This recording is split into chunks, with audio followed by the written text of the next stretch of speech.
হেই তো আজ কথা বলবো ওয়ার 2 নিয়ে। তো তোমরা অবশ্যই জানো আমি ওয়ার 2 রিঅ্যাকশন প্রথমে দিয়েছি। তো এটার রিভিউ নিয়ে আমি আর একটা ভিডিও তৈরি করেছি, কারণ ভিডিওটা ওটা অনেক লং হবে, পরে তোমরা সেটা দেখতে চাইবে না, এর জন্যই। তো চলো এর রিভিউ শুরু করা যাক। তো ওয়ার 2 তোমরা যদি টিজারটা ভালো মতো খেয়াল করো, তাহলে এখানে ওয়ার 2 টিজার আসার আগ পর্যন্ত সবাই ভেবেছিল যে ইন্টার একটা ভালো লেভেলের ভিলেন হিসেবে দেখাবে আমাদের, কিন্তু টিজারে কিন্তু সেরকম কোনো কিছু দেখানো হয়নি।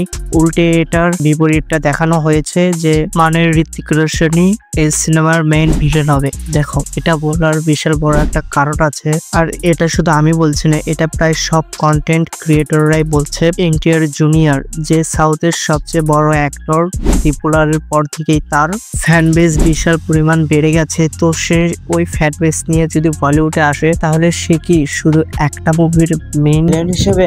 প্রথমেই তুমি যদি এনটিআর এর ডায়লগ গুলো ভালো মতো খেয়াল করো, তাহলে সে বলে যে কবির বেস্ট एजेंट था रॉका लेकिन उसके बाद अब नहीं रहा। তো এই ডায়লগটা যদি ভালো মতো বোঝা যায়, তাহলে এখান থেকে বোঝা যাচ্ছে যে কবিরকে নেগেটিভ হিসাবে ধারণা দিচ্ছে। আর এর থেকেও বড় একটা কারণ আছে, সে কারণটা হচ্ছে তোমরা যারা যারা টাইগার 3 দেখেছো, তারা অবশ্যই শেষ সিনে কবিরের মানে ঋত্বিক রোশনের ক্যামিওর কথা মনে আছে। ওই সিনেই সালমান খানকে যে রর একজন অফিসার বলেছিল যে শয়তানের সাথে খেলতে খেলতে নিজে যেন শয়তান হয়ে যেও না।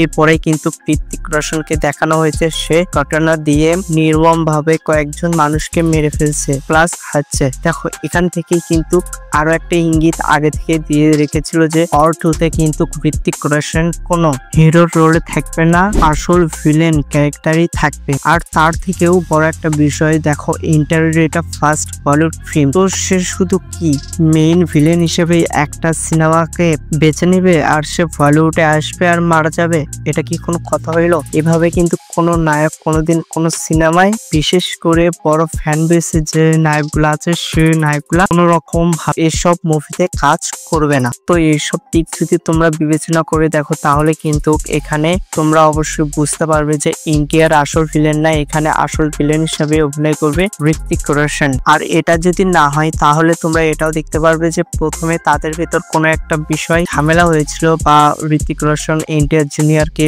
বিশেষ কোনো জায়গায় ক্ষতি করেছিল। তো সেই কারণে এনটিআর তার বিরুদ্ধে প্রতিশোধ নেওয়ার জন্য এসব করেছে। পরে যা সে ভুল ভ্রান্তিগুলো মিটিয়ে তারা আবার একসাথে কাজ করছে, এসব দিকও তোমরা দেখতে পারো। কিন্তু এটা প্রায় 80% গ্যারান্টি দিয়ে বলতে পারি যে এখানে ঋত্বিক রোশনই মেইন ভিলেন, অথবা অন্য কোনো মেইন ভিলেনের এন্ট্রি হবে এই মুভিতে। পুরো টিজারে তুমি শুধু এই দুজনকে দেখতে পারবে।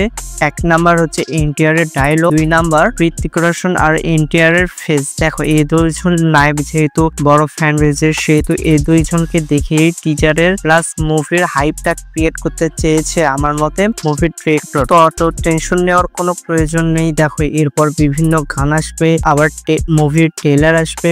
তো এসব থেকে আমরা গল্পটা সম্বন্ধে বেশ অনেক কিছুই জানতে পারবো। আর মুভি রিলিজ হওয়ার কিন্তু এখনো অনেকদিন বাকি আছে, প্রায় 3 মাসের মতো বাকি আছে। তো এখানে তো বিশাল বড় একটা গ্যাপ আছে। এসব গ্যাপের ভেতরে আমরা জানতে পারবো যে এই মুভির আসল কাহিনীটা বা স্টোরি বেসটা কি হতে চলেছে। তো অত টেনশন করার দরকার নাই। তবে হ্যাঁ, আমি তোমাদের বলে দিচ্ছি, এখানে কিন্তু 80% আমি শিওর, তোমাদের আবার বলে দিলাম।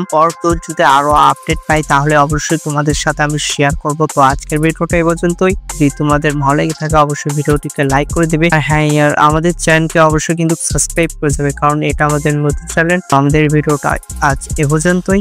Good bye.